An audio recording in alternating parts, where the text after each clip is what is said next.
Sup, my name is Reed for the Yu-Gi-Oh! Council. Welcome to Coffee Time. Your Monday morning discussion video finally released early Monday. So today we're talking about Clash of Rebellions, the impact it will have. Will it break the game? Will it be a good set? Just overall discussion and basically all the excitement I have for this set, because there's a lot to be excited for. But before we get fully into that, let's just give a quick little channel update. This week, I'm going to try to get more deck profiles out to you guys, price and subscriber showcase, as there's been Miss Valley Master send over a few videos, and there's been guest uploads. So if you want to send guest uploads, subscriber showcase at gmail.com, just send them in, and I'll post them up. It's all cool. So, without wasting any more time, let's talk straight about Clash of Rebellions. It drops out this week. The sneak peek was this past weekend, and hopefully you guys pulled out some good shit. Because obviously I don't go to sneak peeks because of all the traveling. But later in the week, on a Wednesday, we'll be having the box opening. So lots of support for lots of different decks. So very diverse set right off the bat. Red Eyes is getting support in there. So just in case you can get the memo, Red Eyes is in here. But the big thing I really want to talk about is the Godzilla Kaiju monsters that are in the set. I'm going to have them up on the screen. It's just, what in the hell, Konami? You give us Star Wars, you give us Red Eyes, and you give us Kanji Monsters, and you give us Ignites all in one fucking jam-packed set. Okay, I can almost forgive you for making Minerva a giant secret rare, you sons of a bitches. I still can't. I just can't. So, basically these guys are from Godzilla. Let's talk about the Kanjis first, and we'll go into everything else. The Kanjus. I'm saying kanji. Kanjus. 3,000 swingers. They work on tributing your opponent's monsters. Owner Seal seems like it would be a good thing in this deck. You tribute off your opponent's monster. There's only 2 monsters. And a field spell card to kick off this whole thing. So they're interesting to say the least. See where they go. But to be fair, Burning Abyss only had 3 damn cards and had such an impact on the game right away out of the gate that these guys could have the same impact. And the reason I say that, a deck like Owner Seal, ownerseal.deck, can actually benefit from this stuff because you can get a lot more speed in here. But let's talk about the field spell card, which is the Kyoto Waterfront, which is basically Kyoto without calling it Kyoto. I like to call it Kyoto Waterfront because that's what the fuck it is.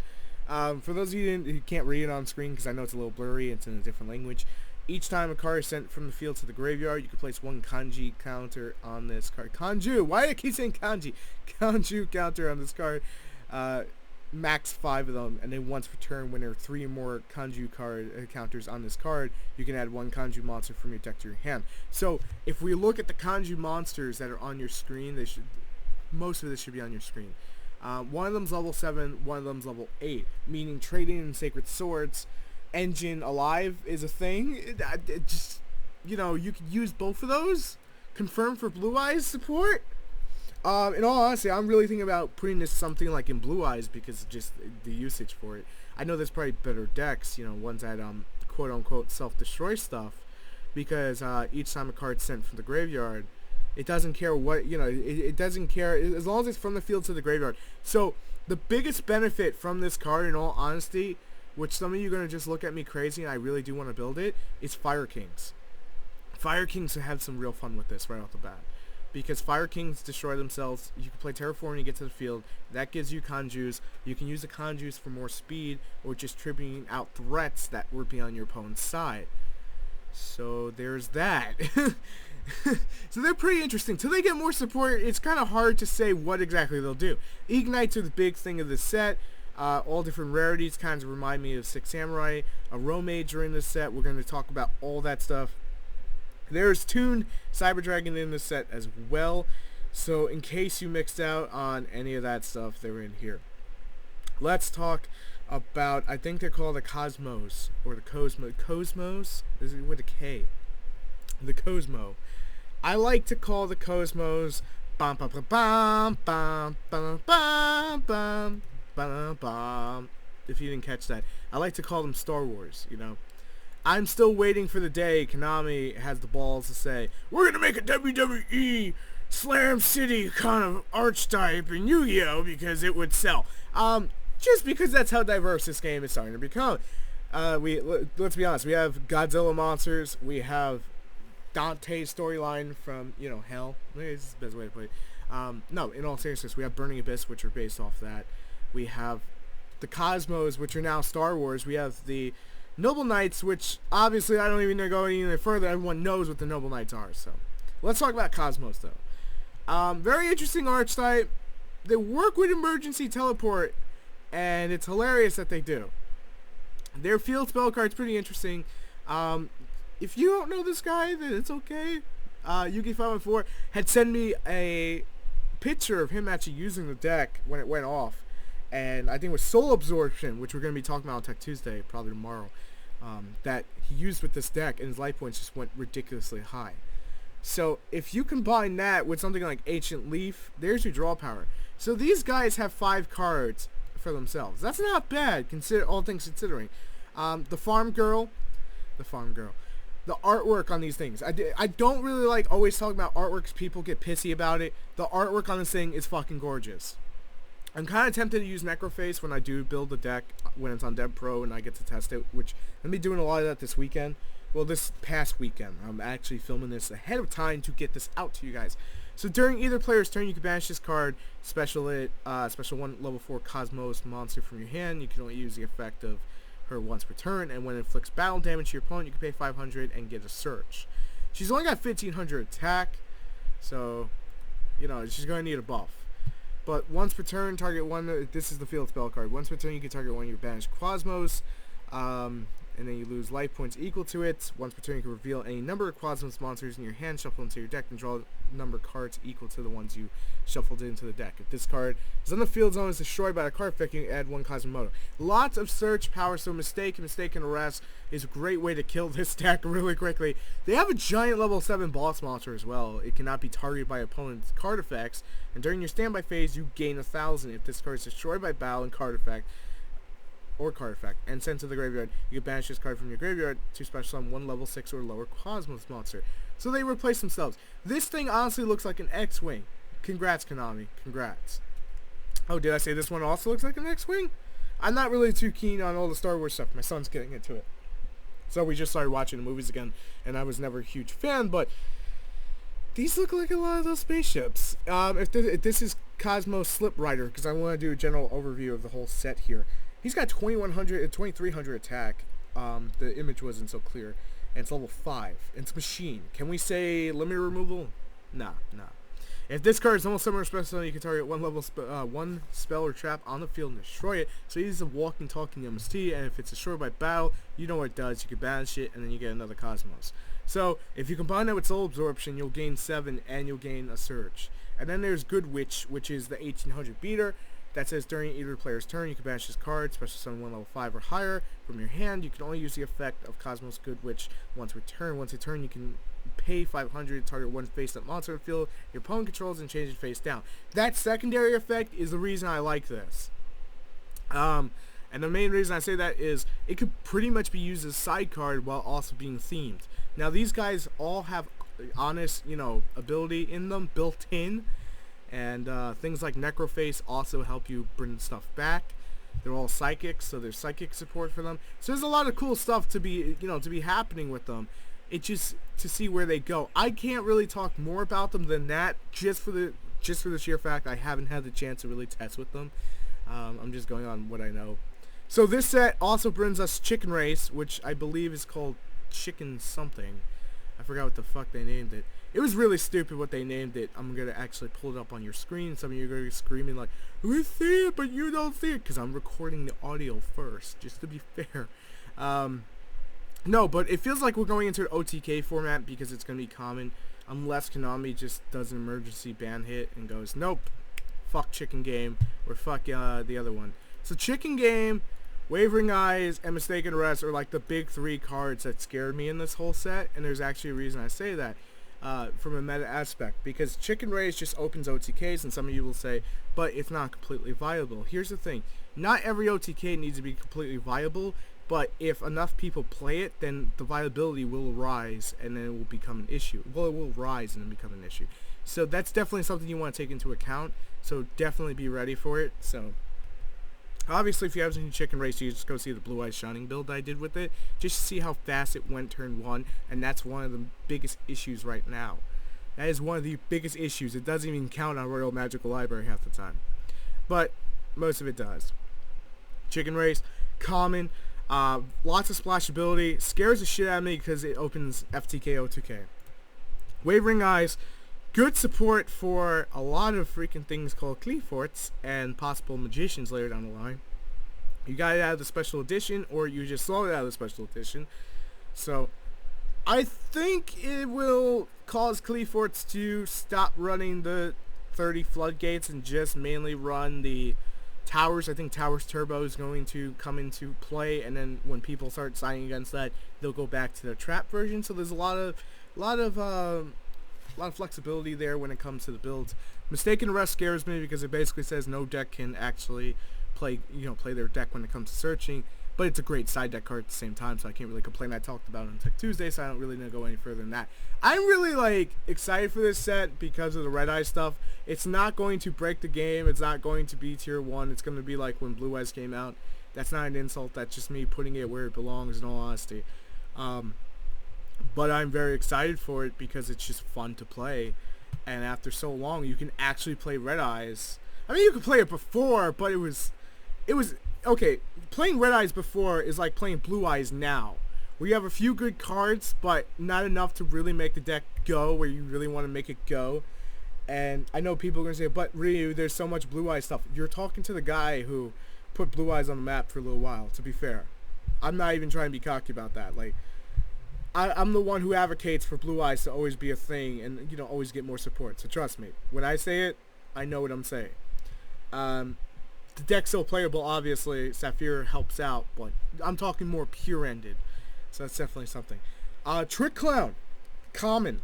Surprise of the century of that being common. I feel Konami could have made that secret rare and everyone would have paid money for it. It's cool to have it common. The only reason it's probably common is because Lull Chain is banned, but the deck is still fucking playable with it. It's not even funny. Everyone's gonna go, oh, Trick Clown won't be a thing, and then watch, it'll top an event, and everyone will go, oh, it was just a one-time thing, which I'll agree with you. It'll probably be a one-time thing. No question about it. It'll be a one-time thing, but I think that's something that we have to watch out for that this set's going to bring us. Lots of interesting cards, like I said before, so I think this set's going to do extremely well. So if you're going to try to make money, I think it's going to be here. The Odd Eyes Rebellion Dragon, that's definitely something I pick up in this set if you're going to play Magicians later in the year. Much later in the year, because you probably get it cheap in about 4 weeks from now, but you just wait about a month for the price to drop.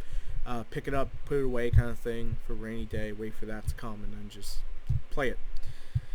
So I just like doing set overviews in all seriousness because there's lots of cards to go over and it's just fun, especially when things like this. Balance of Judgment, a lot of people said it's either one of those things that you like or you don't like, or you think it's going to break the game. I don't think it's going to break the game right now. I don't even think it's going to have an impact right now. I think in about a year or so, it's going to be kind of one of those Star Strike, blast kind of things where later down the line it comes into play and everyone calls it shit now, and then later down the line everyone will want it. That's just what I see off of it. Stormy Mirror Force is the one thing that interests the hell out of me, though. We talked about this on Tech Tuesday a while ago. I think it was back in May or so, prior to me really having to take time off. But when your opponent's monster declares an attack, you return all their monsters back to their hand. Now, some of you originally called this card ass because it didn't destroy them. But I like to point out, I know the whole compulsory isn't completely viable right now, but let me put it this way. You make your opponent's field empty and open to Mind Crush. You know what's in their hand, and then you can play Mind Crush safely and also see what else they have in their hand so you actually know what to play around. So basically you could predict to bounce their shit, get a free look at their hand. I know it's kind of sacky as fuck. And then choose something, else to basically hit. So you know what's coming. So basically what I'm saying is, in short, you play Stormy Mirror Force on your Senju. Obviously, you know what goes back. You call Mind Crush to see what they have, and then you could MST any back row that's really going to be a threat. You could just assess the situation. That's something I see with this card. That's not something everyone sees. That's fair. I do like it though. I think it's gonna go well. I think it's gonna be one of those cards that everyone kind of wants sooner or later. It's a super rare. Oh wait, no, it's a secret rare. Oh, Konami. Oh, even Konami believes in that. In all seriousness, they do. So, we have more Infernoids support. I'm going to wait to talk about it more because I just don't feel the deck is going to be completely meta viable. They're just like right under the meta before anything. They're like off the radar, and I guess not everyone wants to play it because it just like throw everything into the graveyard and go from there. That's what it kind of seems when you first see it, I guess. So it's kind of one of those things, but we'll see where it goes. I feel Ignites are just going to be a giant search engine. You can play them in Cleaforts, search kind of thing, you know what I mean? I feel that's going to be something that is going to happen very much, more than anything. And, yeah, so Konami's got a good set here. It's got a pretty good set. I can't really complain about rarities too much because we're getting a lot of good commons, and having good commons with good rares and good supers and good secrets, that makes for an overall balanced set. And when I say that, if you look back, and I know I say this all the time, if you look back at Duelist Revolution, how that sold, how that carried itself, it was such a viable set that it was so, you know, there was something for everyone. Like, if you bought a box, you made your money back. That's the premises of what I'm saying. So that's definitely something that, you know, this set could possibly be. And the past couple of sets obviously haven't been. There's only been a few cards that really have jumped out in price, and same 6 format kind of bullshit, holding shit back, you know what I mean? But I feel this set's gonna be good. I think Red Eyes is gonna be fairly cheap. What throws me off, and I'm seeing it now, is Blackstone of Legend is a secret rare. What in the fuck, Konami? What in the fuck? See, they know people want to play Red Eyes, so they made it secret rare. And that just, that hurts me. Alright, talking about Red Eyes and Blue Eyes, because I know someone's going to ask, there is one support card for pure Blue Eyes in this whole set. And it also works with Red Eyes. I forgot what the English name is. I'll pull it up on screen, though, because by the time I'm editing this, it'll be a different, you know, situation where I can actually see it. I think oh, here, Keeper of the Shrine. It's a common, which is even better. It's a freaking common. So that's definitely something that's going to help both decks. Obviously, Red Eyes more. The whole thing with Red Eyes Black Chick, though, Konami, what are you doing with rarities, man? What the fuck are you doing with rarities? I think if you guys want me to, I'll put it in the description, or just in the comment section, the whole rarities, so that way, like, you can see all the rarities. Everything that's not going to be listed would basically be on the comment section, just so that's clear, or rare. So let me know if you want that, not done that way, and I'll definitely put it down there if you want. Eccentric Archfiend, or Archfiend Eccentric, as it's called. This is what we're going to leave the video off on. It's secret rare. Woo! Konami got some nice secret rares. I won't lie. Lots of nice secret rares. That Red Eyes deck is going to be nice to play with the Blackstone of Legend secret rare. Hopefully it won't go for too much, because I know a lot of people wanted to play that. That kind of sucks. Konami knows, so they took advantage. Anyway, let me know what you guys think about this set. I think overall it's a great set. It's something we haven't had in a long while. It's a good August time set, because honestly, the past couple of sets have just been ass. I'll put it to you this way. The past couple of sets have not interested me at all, outside of a few things. This set interests me in about half of the set. And yes, I'm talking about the TCG exclusives as well. Those kaijus and the Cosmos, I want those. I honestly want to play those eventually. I got more important things on my plate right now than buying more cards, but we'll get there. When I do, you guys will be a part of it. Trust me, it's gonna be cool.